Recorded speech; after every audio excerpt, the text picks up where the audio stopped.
নমস্কার বন্ধুরা, আজকের আপনাদের দাদা ভেটকি মাছ এনেছে। এই যে আজকের ভেটকি মাছ রেসিপি দেখাবো আপনাদের। ততক্ষণে বাই। প্রথমে নুন আর হলুদ দিয়ে মাছটাকে মেখে নেব। সর্ষের তেল দিলাম,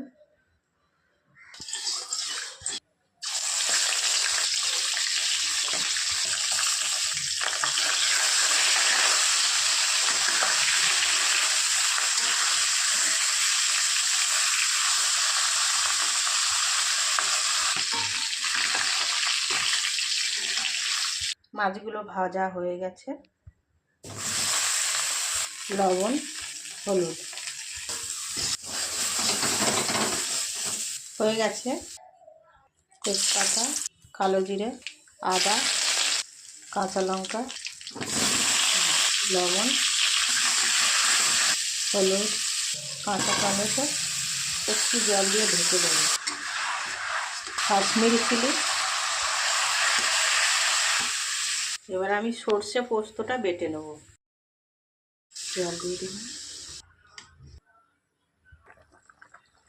বেগুন আর মাছ একসাথে দিয়ে দেবো।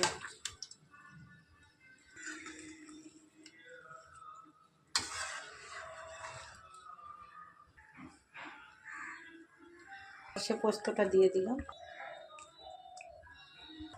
অলমোস্ট হয়ে গেছে তরকারি। আমার ইউটিউব চ্যানেল পুষ্পা কুকিং 199-এ আপনাদের ওয়েলকাম।